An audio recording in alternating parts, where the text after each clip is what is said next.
Okay, morning everybody.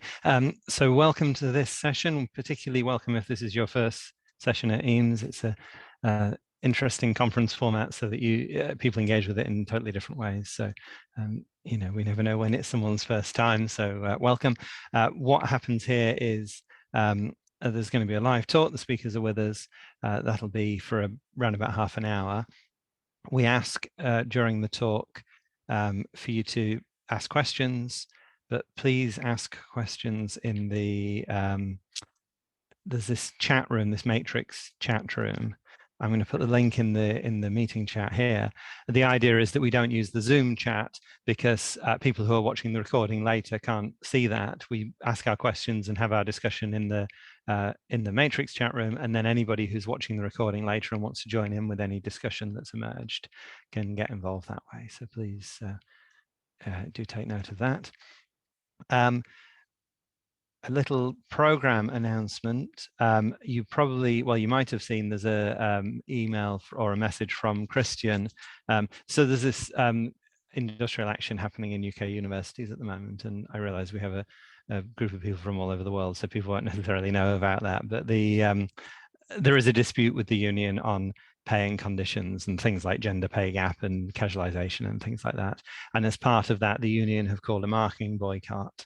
And then within that, some universities have decided to deduct 100% of pay or 50% of pay from people who are not doing their marking indefinitely. And people think that that's disproportionate because maybe, you know, 1/2 of 1% of your year is spent marking and yet you're losing 100% pay. So as a consequence of that, some branches of the union, some universities are going on strike in response to the deductions, and that's what's happening at Newcastle between today and next Thursday. So that is interfering with the operation of the conference and making everyone's, you know, Christians in a sort of difficult situation.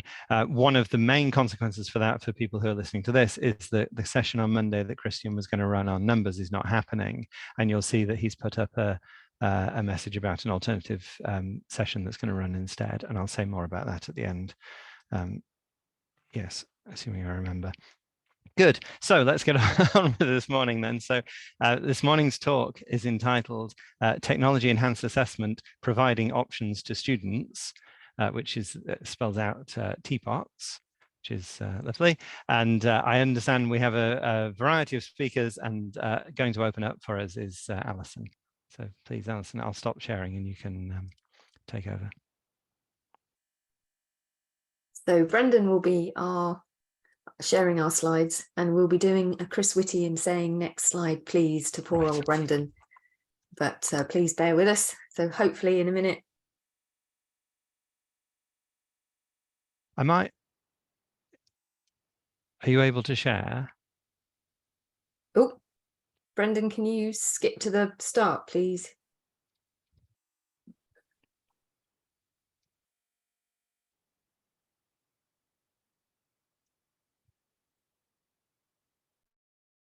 So you're getting a nice preview now of some of our pretty slides. Well, you know, why not? I was going to say there's no spoiler alert. Yeah, that's oh, there we go. There we go, from the beginning. Oh, it really doesn't like you, Brendan. Yeah, that's, oh, there we are. Sorry about that. Okay, right. Well, you know, that's just to make you feel more relaxed, just to make sure that we're awake and alert. And I have had some caffeine. I did practice this morning with the rest of the team. We're now caffeined up and hopefully ready to go. So welcome everybody, and thank you so much for joining us in this session. And thanks, Peter, for the opportunity to speak on this topic today. So we're members of the MESH research group. So we're discipline and pedagogic researchers into maths education, maths in society and its impact, and the history of mathematics.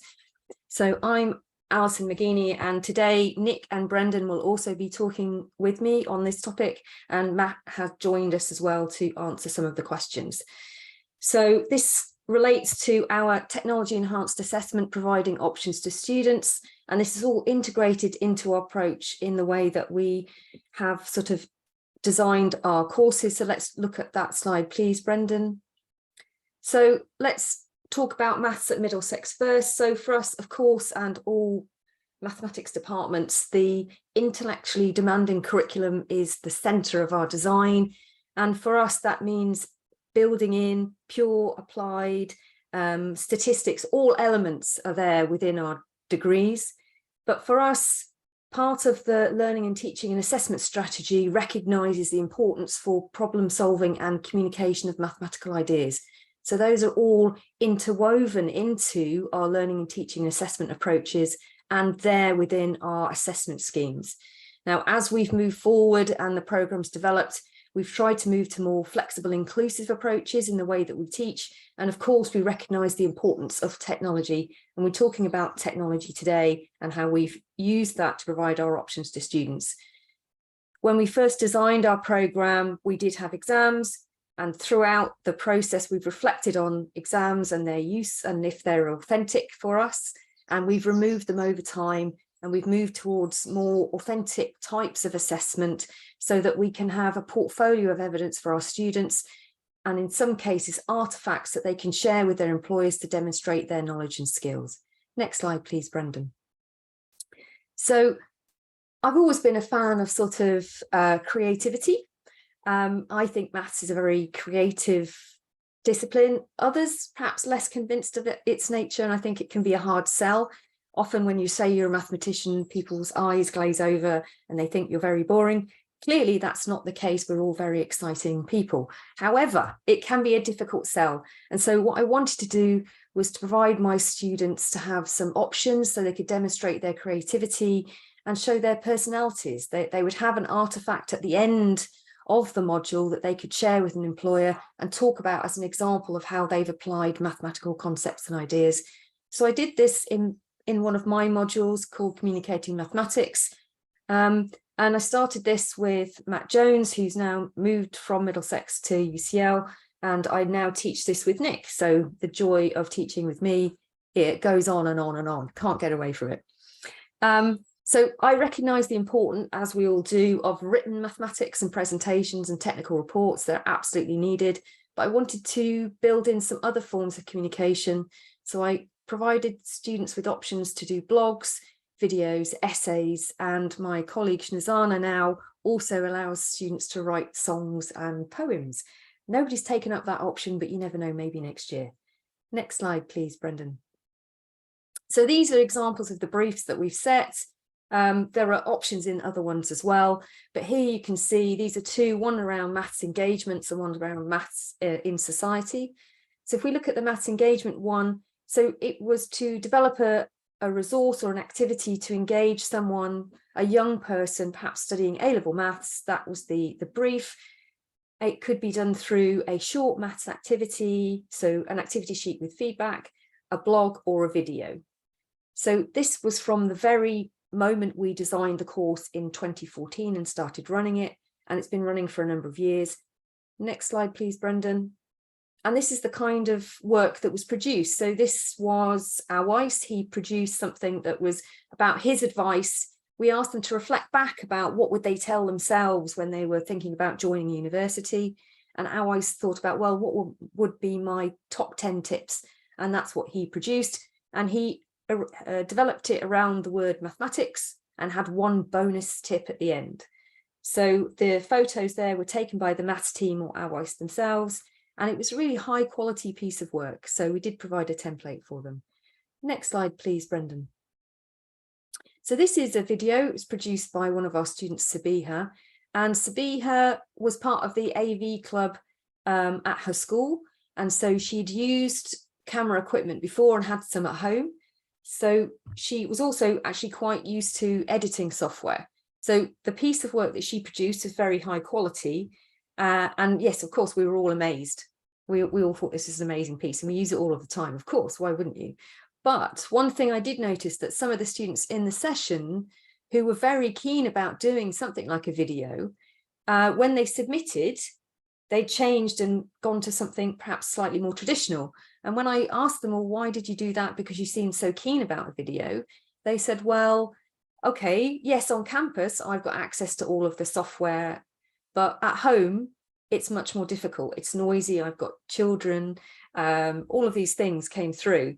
So that concerned me a bit, that perhaps these who came from more disadvantaged backgrounds didn't have quite the same opportunities than some of the other students. And that's really important to us. Next slide, please, Brendan, because as Middlesex, as an institution, we've got some of the most deprived students in the country. So 61% of our students come from the most deprived backgrounds, and we're consistently second in the sector for the number of students who qualify for free school meals. Next slide, please. So of course, as other institutions, we have laptop loan schemes and free printing. We have free core text for every module, and for some areas, software licenses for the students to be able to take software home, have them on their own personal machines. Now, during 2020, obviously, there was a real issue for us as all universities suffered. So our students, we couriered laptops to our students so they can continue to engage with us, and we gave them dongles with data so that they could connect online and work with us. Next slide, please. So we realised at the end of term that it was going to be tricky to continue with just laptops if we were going to have sessions online during 2020, 2021. And so as all of the academic staff had iPads and we've been using them, we saw the benefits of them. We realised that all of our students must have iPads. It's our specialist students. And so after discussion with the heads of departments and our academic dean, we loaned iPads to all returning and new students on our specialist programs. So this then meant we had time to handwrite and solve problems live with our students. Next slide, please, Brendan. So here we can see Matt at a distance working with the students in a sort of a problem-solving class. We've blurred out the names, obviously, but having these iPads meant that all students had sort of a level playing field. They could all interact and access lectures, they could handwrite, but also it kind of solved my problem because now all students had the same equipment at home. So for communicating maths, this meant, okay, this is going to be a brilliant opportunity for me. Some students were a bit worried, perhaps they didn't have a laptop at home because they were maths with computing, but actually that was not an issue at all. Next slide, please, Brendan, because we use cloud-based environments. There we go. And there was no disadvantage. So we could still access all that they needed remotely and continue their studies. Next slide, please, Brendan.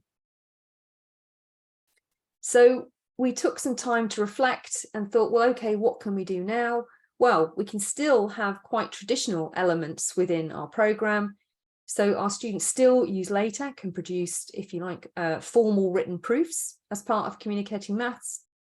But also it now means, next slide, please, Brendan, that we can take advantage of some of the apps that are available to our students through the iPads. So this here is Adobe Express. We've pushed all of the apps down to the iPads and we manage them. We can talk about that later if you're interested. But here, this student Kyle was very interested in calculus and how it developed. So he wrote a blog through it was actually through Spark Page, and now this is part of Adobe Express, to talk about calculus and its uses. And it came across that he could also look at how they were intertwined with different professions. Next slide, please. It also solved some of the issues with creating videos. So this is Aman. She did a really interesting sort of video just through a screen recording and then using iMovie to add it all together. And here she's looking at the number of squares, total number of squares on a chessboard in different sizes. So she looked at one of these kind of maths problems you kind of see on TikTok and YouTube. And solved it and talked through it. And this was a really interesting piece of work. Next slide, please. So this is what the students say. They recognised the importance of communication. Obviously, So these here, you can see them talking very positive about communicating maths projects. The projects are actually the briefs themselves. They recognise that actually this enabled them to demonstrate their skills in different ways and felt that it was useful to their careers. Next slide, please. And now I'm going to hand over to Nick. Thank you, Alison. Yes. So most of what Alison's been talking about was the specific kind of communication strand that we have running throughout our specialist maths programs, and it culminates in a third-year module, communicating mathematics. But looking at the wide variety of submissions that the students made on this, I thought, well, this should be made available in other modules as well. And because we have this kind of common hardware platform, we're able to do this. Go to the next slide, please, Brendan. So we developed kind of overall strategy for other modules as well. So even the more technical theoretic content. So this is analysis and algebra, for example. And so the premise is that even in these kind of technical modules, to provide multiple equivalent options for demonstrating the learning outcomes. So we explicitly say this work can be written, it can be video, audio, multimedia, blog. And now that our students have this common level of hardware, this common hardware platform, then there is a quality of opportunity. Previously, we wouldn't really, as Alison said, it was harder to have a quality of opportunity because some students had expensive equipment or lots of experience with these things. But also it means that the assessments can be more inclusive. It really reduces the need for reasonable adjustment. Because students who may perhaps have difficulty producing written work are more able to produce audio work, and we'll see an example of that in a second. Next slide, please. So this means that because students feel they have a choice in how they submit, they become kind of partners in assessment, and we'll see what they have to say about that a bit later on. But just to kind of some of the initial thinking around this, we thought we could ask students to, instead of just writing a report, we could say, well, write a report or make a video commentary. The perennial in mathematics, right? You must show your work or add an audio explanation of how you got from one line to another line. That's another way of kind of demonstrating your mathematical knowledge. Or we could ask them to critique an article or record a critical commentary of peers' work from the shared folder. And these are ways of kind of giving students options of demonstrating particular learning outcomes. The next slide, please. So here's an example which we'll see again later, because I want to talk a bit more. I've been reflecting on this. We used kind of this piece of assessment in some form or another for the past 2 years as part of our third-year multivariable calculus module. Well, it's a multivariable, it's a real analysis and complex analysis module with some multivariable calculus inside. So here, I'll say some more about this later, and this is a set of calculus problems based on the topography around Middlesex University. So we're on a bit of a hill. The students walk up from the nearby tube station and are out of breath by the time they get to us. And so it's a very familiar experience to them. So I thought this should be a calculus problem. And here you can see pulled out in red for these kind of quite standard calculus questions from first principles, calculate the derivative at this point. We give students options in how they actually kind of illustrate that to us. So whether they write an explanation, draw an illustration, record audio or video, and then if they want to produce graphics, then we say, okay, explicitly, here are the ways that you could produce graphics to justify your argument. So baking the options directly into the assessment. If we look at the next slide, we'll see an example of this. So this is a student submission. On the top left of the first slide, you can see a grey box, and that's kind of the questions that the student is answering. What the student has done here is they've dragged in resources from the lecture notes, which is the blue box in the top right. That's a theorem from the lecture notes, and then they've illustrated that they know this is the right theorem to address this question with, and then they do the calculation underneath. And there's similar kind of work going on in the other sheet there. So it's worth, the reason I've chosen this particular example is because this particular student had a profound physical disability following a car accident in his youth. And we would have had, if we just had a kind of a standard written assessment, we would have had to make reasonable adjustments for that piece of assessment. But here, because we baked in all of these options and we said we can just illustrate it, it was we didn't actually have to go through that reasonable adjustment process here, which was quite an inclusive experience. If we look at the next slide, please.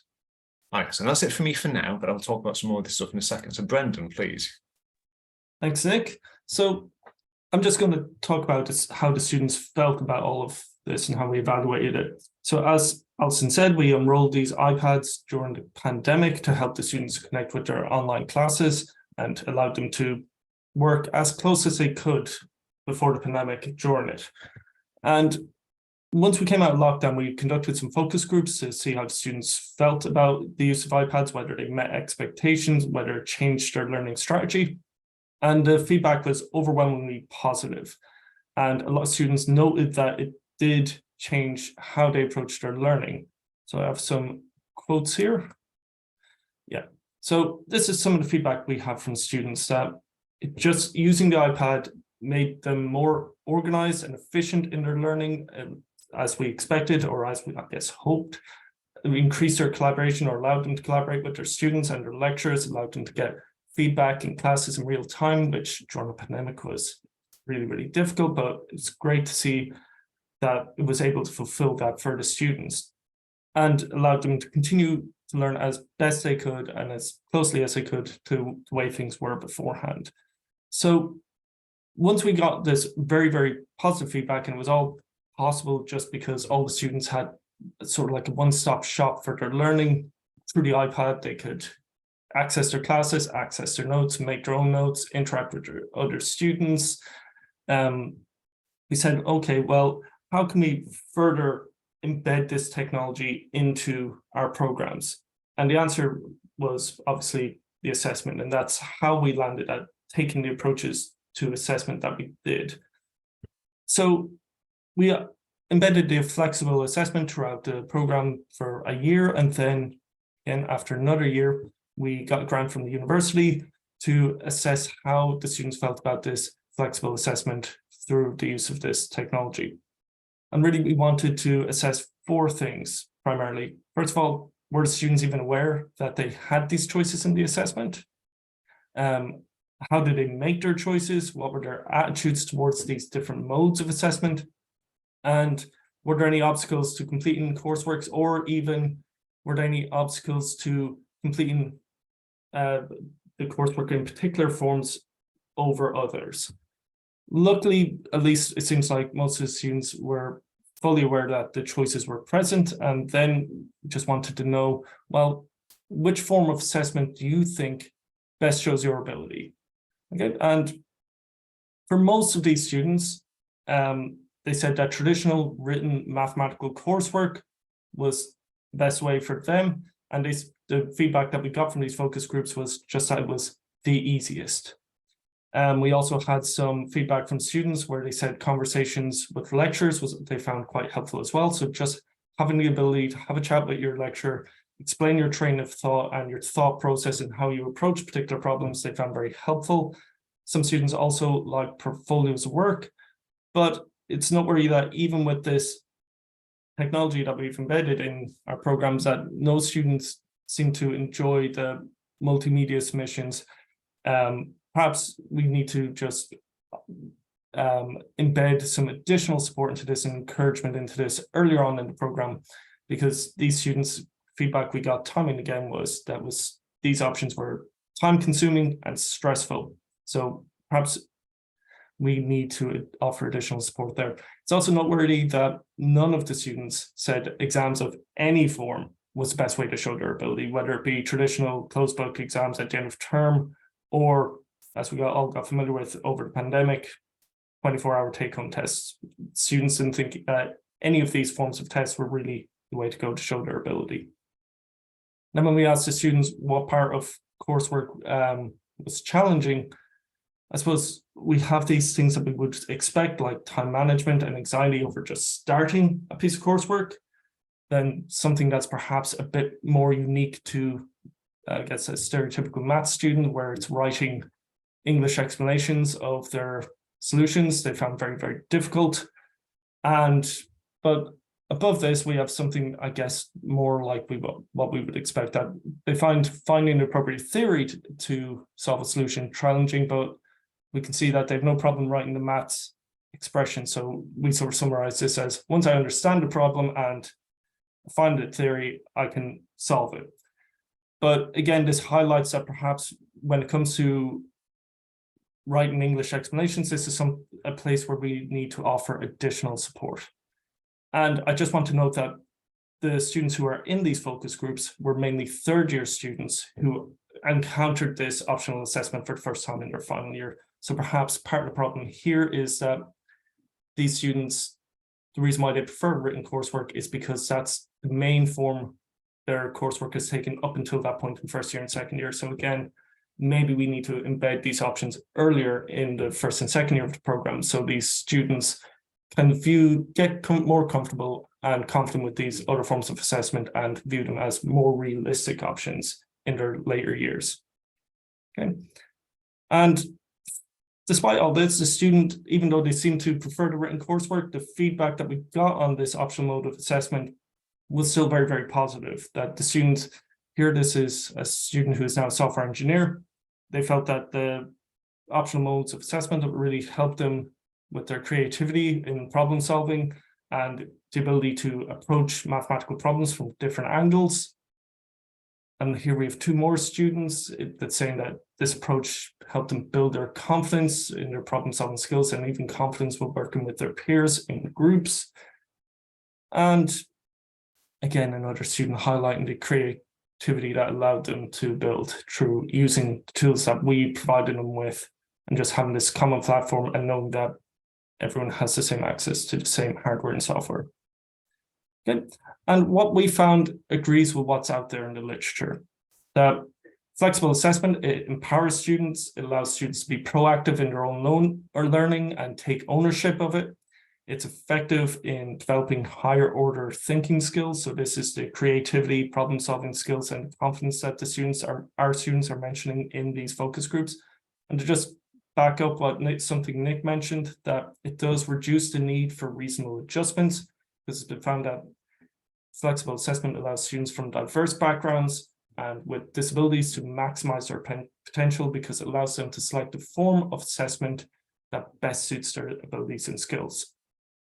Okay, and I'm just going to hand it back to Nick, who's going to talk about future assessment. Lovely, thanks, Brendan. So that's kind of stuff that we've been doing, but obviously we're thinking about using the technology to allow options in other bits of in other modules for future assessment. So if you look at the next slide. So the first module I want to talk about is our collection of service modules. So, we teach some mathematics for the business schools. I'm sure many people are in a similar position here. So we have two modules, a financial data analysis, which has 100 students, and quantitative methods for finance, which has got about 40 students on, amongst others. And looking at this module, there's one of the pieces of assessment, which is this Coursework 3 caught my eye, which is fairly kind of typical maths type format, right? Section A and Section B, with typically kind of shorter questions in Section A, longer questions in Section B, with some choice of which question to answer. But that's not the kind of choice I want to talk about here. So if you look at the next slide, so we would the proposal is to give the students two different ways of actually kind of submitting for this coursework, either a written section A and a written section B, which is what they've been doing, which is familiar to them, or they can submit section A and then prepare to have a conversation about their choice of section B question between 5 to 10 minutes with their lecturer. So this is in response to the feedback we had, where many students feel that it is conversations with their lecturers which best show their ability. And I'm sure we've all had an experience of sitting, doing an office hour and having a conversation with a student who after kind of a couple of questions kind of clearly knows the material better than the submitted work they have produced would suggest they do so. And it lets us probe and find exactly what a student knows there. So that's one approach for a large module. If you look at the next slide, please. So I want to have kind of a closer look at this piece of calculus coursework, because the thinking here is going to affect how I teach kind of other modules in the coming academic year. So this is a standard piece of calculus coursework, and we have the learning outcomes on the front match on the left hand side, and also after some feedback from the external examiner, some abstract questions, and not just all in this kind of topographical framework. So there's some abstract questions there which are just kind of standard bookwork type questions, and then the coursework continues. And then I started writing here. So there were no questions on this page here as we sort of establish the context that the students are going to do this calculus on. So here we say, well, we get some data from DEFRA, we explain what LIDAR is. So DEFRA is the Government Department for Environment, Farming and Rural Affairs. And what they have done is they've flown planes over the UK countryside, firing LIDAR, so light detection of agents, so firing lasers at the countryside to measure the heights of everything. And so this data is now available on a government server somewhere, and you can find every meter how high above sea level it is. So grabbed that, turned it, graphed it, turned it into, made a projected it into 3D. If you look at the next page, still more context, still no questions for the students yet. So we kind of rendered this thing. We realized that, okay, we can't do some analysis on this thing. We need to approximate it. Here's a polynomial approximation of the area around the university. We need to kind of change the scaling of this thing, because there's some awful kind of time 10 to the 11 in there. So we change the scaling of this, and we get a polynomial model of the altitude, which is at the very bottom of the page there, which is now kind of a sensible quartic polynomial. And on the right-hand side, you can see a machine-readable, copy and pastable version, which helps the students access this to plot it. And then after all of that, we then move on to the next page, and we ask these questions, which I'll show you some examples of before. So it's also worth pointing out here, if you see the top right, you see the student number there. So these courseworks are actually bespoke, and they have some numbers changing for individual students as a way to kind of mitigate against plagiarism. So then finally we have the questions available to the students, and if you start kind of reading down, then they seem like kind of just standard calculus questions really, but based in this kind of slightly more elaborate context than a student would ordinarily see, for example, under exam conditions. So if we just look at the next slide, please. So we had a question in the chat about AI, so let's kind of head this off now. So you may think, well, you've got AI at the top here, and this is Wolfram Alpha. Now, Wolfram Alpha is about 14 years old, so this is not necessarily something that we would think of as an AI. But if we take one of these abstract assessment questions, it can solve it. Right? I mean, modulo some kind of choice of formatting, I would like the derivative to be expressed as a matrix rather than as 3 partial derivatives, but they're not going to lose all the marks for that. And that's just kind of a formatting issue. So these are kind of old issues really with kind of coursework questions. And it's also kind of worth remembering that the Wolfram Alpha does have a step-by-step button where you swipe your credit card and it tells you exactly what to put on the sheet of paper to get the full marks, right? So these are kind of old problems in a sense. If we look at the next slide, let's look at a slightly more kind of modern approach to this. So this is kind of feeding one of the more applied questions into ChatGPT. So we have this is just copy and pasting now. We have the polynomial model, which was given to the students, pasted, and then with this content of question 4, which is, what is the altitude here? Now, ChatGPT, this is the free version. So what's up? ChatGPT 3.5. So it works out the right thing to do here, which is to do to substitute 0.1 and minus 0.1 into the function f, okay, which is the bit of thinking here for this 1 mark question to start the abstract stuff. And then, of course, ChatGPT being taught by language rather than maths, it then actually gets the maths wrong, okay, which so it's off by even kind of like whole units there. It's at 82.96, of course. So the AI does the kind of the initial bit that perhaps the students might struggle with, but then the students will understand that they need to kind of then plug this into a slightly more powerful mathematical engine to actually get the correct answer here. Although I'm led to believe that ChatGPT version 4, which I've not had to play with yet, actually kind of connects these two things together and is actually much better at mathematical calculation. So again, these AI can address these things quite easily. Just look at the next slide. So slightly more kind of like pure maths type question really. So we have from first principles, working from definition 3.3, prove that G is differentiable at all points. So I had to go with ChatGPT with this. I kind of prompted and reprompted about 6 times to get this. I didn't want to include it because it's a whole kind of a row of wallpaper in the end for the amount of text it produces. But after prompting and reprompting, we got to a solution which I think would get full marks. Interestingly, I never told it what definition 3.3 was, and of course that's a proprietary definition inside my lecture notes. There's no global database of definitions to look up there. But it just kind of prompted it in the way I think perhaps an undergraduate would, which was something like, so in the first instance, it tried to prove that it's differentiable by calculating partial derivatives and arguing that it's continuous, that the partial derivatives are continuous. So to my mind, that's not from first principles, that's using a theorem, right? So by prompting it and saying things like, well, actually, the lecturer had a matrix in the definition. Could you have another go at this? And prompts like that, which is perhaps kind of a vague student understanding to say, well, this doesn't look quite right. And then 6 prompts, then kind of gave an entire kind of passable answer there. So I think these AI tools can be used to answer these questions quite robustly, really. So we look at the next slide. So that made me think maybe I've actually kind of got this backwards, right? Because I had a lot of fun getting the DEFRA data and turning that into a context that we could then apply multivariable calculus to. So, you know, I developed a meaningful problem there for the students, I think. But then in the end, I just asked some kind of standard calculus questions, and the context didn't actually matter for any of the solution.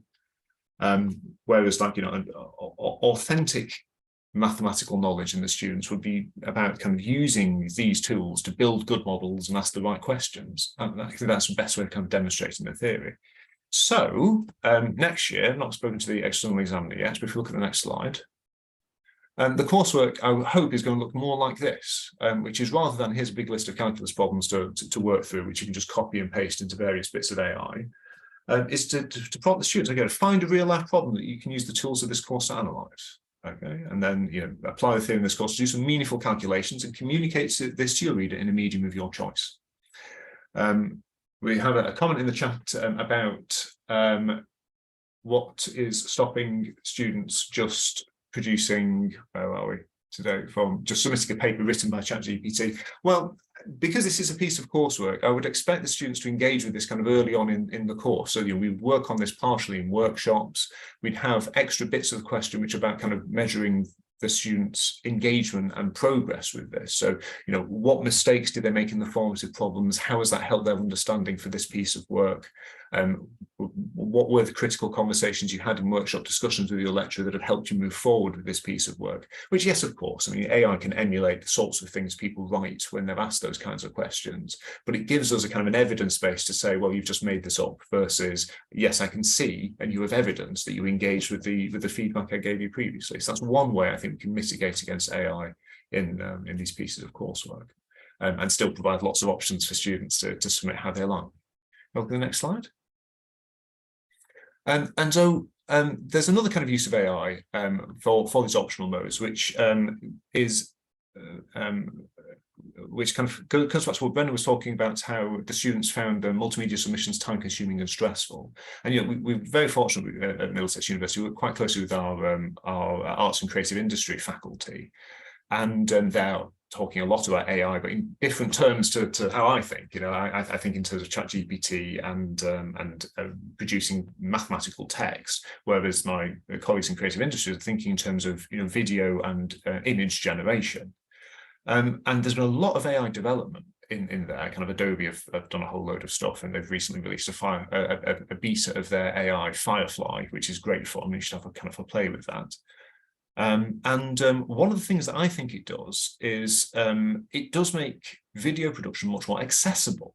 Okay, so it can do things like automatic. If you kind of don't have a tripod, or you're just holding an iPad and you're recording like this, or holding a phone and recording, it can reframe so that you're still kind of the center of the screen without actually doing any hard video editing. You just press a button and it does that. I did a piece last night, and the kids were in the bath making some noise, and I pressed another button and it removed background noises. And I pressed some more buttons, slightly more complicated. I removed background images. So suddenly we go from a situation where a student would have to have, you know, a quasi-studio setup in a bedroom with a blank wall and good acoustics and the right equipment, to actually using the AI to produce a video, which, you know, it's not going to win any kind of film awards, but it's not going to be unnecessarily kind of intrusive into a student's personal life. So I think there's an accessibility thing that the AI is enabling there. Next slide, please. And also, you know, we can encourage the use of ChatGPT in these particular ways. So if we can prompt it with questions like, you know, you're a successful, motivated second-year undergraduate student, how would you structure this presentation? So yes, we do want to make sure students can structure presentations, but as a kind of idea generation tool, I think this is a perfectly acceptable use of AI. Next slide. So to summarise the whole talk, there have been large tech changes in higher education, in part kind of accelerated during the pandemic. And we've got a real kind of opportunity now to enhance what assessment means, and the offering of assessment in our institutions. So for us, the technological enhancements kind of centred around the iPads, but this is not an iPad pitch. This was just kind of where we landed because staff were already using them. By providing kind of common technological platforms, or just kind of stepping back and thinking, well, okay, what is the common technological platform for our students? Then that gives you a framework to give students choice in how they can demonstrate their learning objectives. We can promote quality of access, fewer reasonable adjustments are needed, and we can really involve students in the assessment they do, whether it's through choice of submission style or just these more open-ended problem-solving exploratory type questions. So in future then, I would like more conversations with students for assessment. I think this is broadly a really good way of judging mathematical knowledge. I think you can tell in a very short period of time whether somebody understands the material or not through a conversation. And students should be encouraged to not just answer the questions that I give, because I understand the perhaps lack of engagement in there. There's no ownership of the questions that I give, and perhaps the temptation is just copy and paste that into either 14-year-old tools or 2-year-old tools is high. And also kind of multimedia submissions, that because there have been developments in AI, these are more accessible than they have ever been for students to produce content that looks closer to what their diet is on YouTube and TikTok. And so they're more likely to engage with that if we encourage them to use these AI tools. Next slide. So here are the references for some of the literature that Brendan was talking about. And on the final slide, there's the RMS research group, contact details for us, and there's a QR code in the top right to a case study by Academia, which is an education partner of Apple, when we first started using the iPads for students 2-3 years ago. It all blends together, doesn't it? Yes, and that's it from us. So thank you for coming.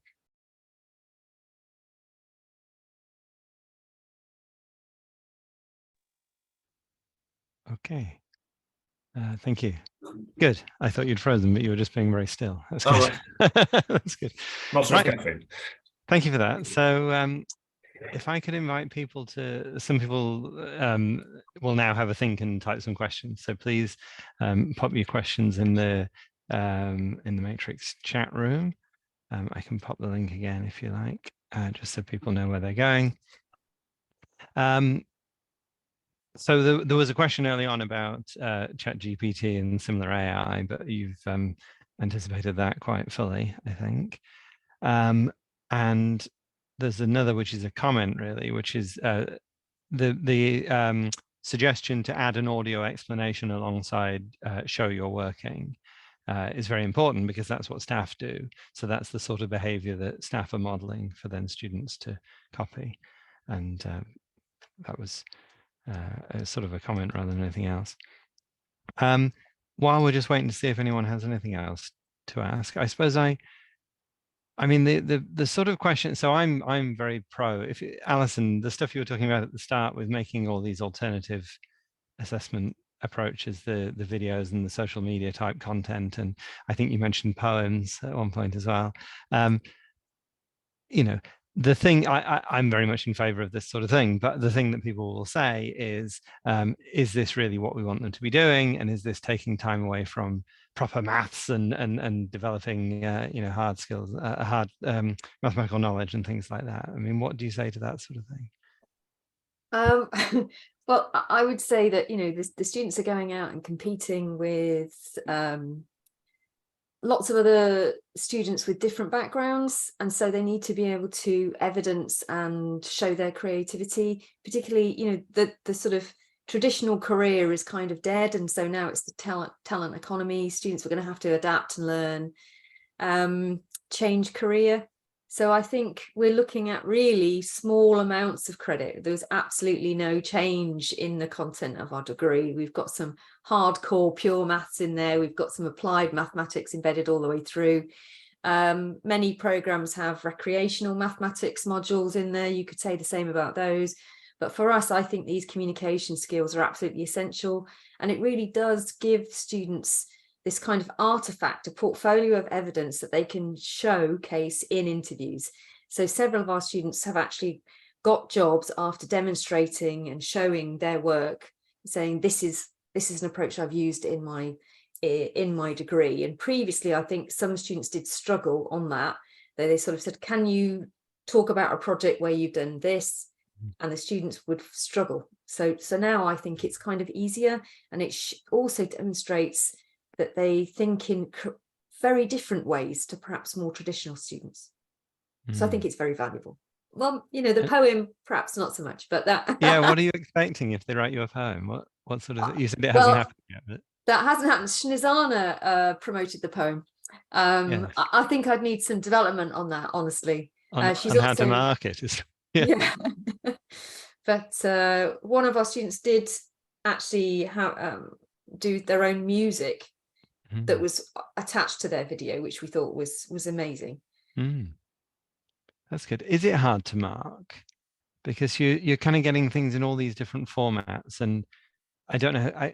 You probably said how many students we're talking about, but there's an awful lot of file shuffling, right? And you can kind of, as you're marking something, you can get in your head what you're looking for and then just plod through very similar looking things. But if they're all coming in different styles, is that really hard to mark? So we've sort of produced these rubrics that look at different elements of them, and they're quite broad. So the guidance we give to students when they're developed is about, you know, this is what we're looking at.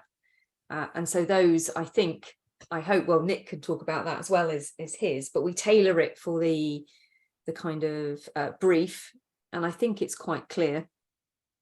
So I haven't yet. We've had very positive feedback from our external examiner, who was, when we first, this is Eleanor, she was quite, I don't know, nervous perhaps at first when we suggested this type of approach, but sort of a year later, it was, well, this is outstanding. This is the best thing I've ever seen, and was really supportive of our approach. Yeah. So that's students in the external. I can see that lots of people would like it. I'm asking about the practicalities of, you've got to open a document from this student and a video from this student and a poem from this. You know, it's kind of, is that just a faff to mark as the actual marker, or is it all right? I don't think it's a faff. We've got about 15 students per year, so we don't have huge numbers. Obviously, we'll have to see what happens when we roll it out on some of the larger programs, which Nick was talking about. Yeah. But at the obviously we have quite small numbers there, and it's been really interesting. I think we'd have to obviously look to see how it would scale. Nick, have you got any comments on that? Yeah, sure. I mean, I think it's about kind of shifting a little bit where you spend your time when you prepare assessment. So, you know, previously, so the calculus example, you saw kind of questions there that I've obviously kind of thought about and formulated and written and checked. Whereas now my proposal is do your own research and produce a piece of coursework on some multivariable calculus topic, and then I'll probably add some guidance in the lines of your work should include a line integral, a surface integral, and an application of a fundamental theorem of calculus, so the students get an idea what's going on. But that's less work than producing 10 questions on a piece of coursework. So my effort now goes into more detailed kind of rubrics for what the students, what I'm expecting the students to have in the various formats. So, I mean, to give an example from one of the communicating maths courses. So we do a brief which is it's good fun actually. I get to be a sloppy lecturer, and I do a kind of a not particularly good lecture. And you know, without all the resources that we give, the typeset notes and all the rest of it, and then we ask the students to, okay, could you kind of like, you know, fill in the gaps in this and make it nice and neat and presentable. Most of the submissions are then in various kind of machine readable formats. so some of the students will want to typeset in Word, some of them will use LaTeX, some of them use R Markdown or one of these other kind of like Markdown packages. Some students will write in raw HTML. And of course, the amount of effort to get a particular finished document from each of these things varies dramatically. And so I had to think that, okay, let's actually write some guidance here for the HTML, which is, I think, if you're just writing raw HTML to get the result, I just expect it to kind of compile, well, not compile, render, right? Whereas the Word document, I would expect the students to submit something which is which is robust in terms of accessibility. So if I then press make this, I need to read this on a screen reader, or I need to read this in an accessible format, or change the background or whatever, it responds correctly to that. So there's different kind of levels of technical expectation depending on the student's choice. And yeah, I think there's the same sort of thing has to kind of go into other formats. So it would be very interesting to see, I think, what the rubric would look like for a song version of a piece of work compared to a written one. But I think it is something that does need thought and does need to be precise in a rubric, so that you can make a sensible comparison between the different formats. So I think, I mean, I'm, as I say, very on side with a lot of this stuff, but I'm trying to think of the counterpoint, and there will be people, and there's a comment in the chat actually about numbers. It's 15 is very different to 100, is very different to 300, or whatever people are dealing with. I edited the last issue of MSR Connections, and we had 3 papers from different institutions where they have cohorts of more than 500 students on their modules. So there's a question about how these things scale, I suppose. And if you had to involve multiple markers, marking consistency comes in. And the other thing that I'm thinking of is you've got the sort of numbers where you're loaning them an iPad. So you've kind of got a baseline reliable level of tech, right? And if you can't rely on that, so I mean, how much of this would translate if you suddenly move to, I mean, Matt, I don't know what your teaching is like at UCL, but this is, if you suddenly move to a university with a much larger cohort without everybody having the same iPad that you can control and things like that, how much of this then, could you replicate in that sort of context? Yeah, I think at my place, we have student numbers about 100, between 100 and 200. So at scale, this can be a little bit challenging, but I think you kind of know it's going to be challenging in terms of time. So it's about organizing that kind of level of, resourcing, I guess. So we have big teams of markers here, and we just, we ensure that the rubrics are really clear. We work in groups so that we can make sure these things are consistent across different markers. It's the way that we can do this. But there's also, I mean, what we do in some of our modules as well is, especially the bigger modules, we have group assessments. So although there is 100 or 200 students, in terms of groups, there's only about 20 or 30 maybe. So that can help with the kind of resourcing of marking as well. But it is a challenge at scale to do these kinds of things. But it's a challenge that's kind of fun in a way and worthwhile doing, because you're trying to really think about what you're assessing rather than the format in which you're assessing. And why. And why, and that's an important thought process. It's the important part of designing assessment. So it's a valuable experience, I think. Thank you. I think the chat continues. There's lots of people with interesting comments, people sharing links and things like that. So please do check that out. I'm going to stop you from screen sharing and share myself. So the last thing I've got to say then is thank you very much to our speakers. That was a very interesting session, lots to think about. And then, can you see this slide? I'm finding Zoom being a bit strange this morning. Can you see that I'm sharing a slide? Yeah, good. It says that it can't be shown, but it is being shown, which is confusing me. Right, good. Sorry. So the last thing to say then is to point you to the next session of the day. As you know, probably there's a session at the start and end of the day, and different people from different time zones engage with those.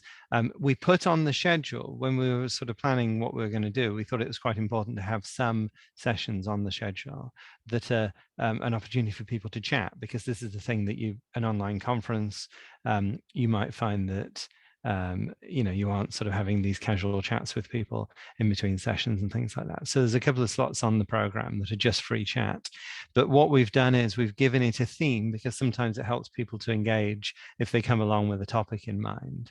And one of the important issues I think that we thought for this first free chat is basically kind of what's changed in the last year since the last conference, what's changed, what's going on, and also about summative exams, because as we're I hesitate to say post-pandemic, but you know what I mean, as we're sort of coming out of the pandemic, practice has changed and is starting to change.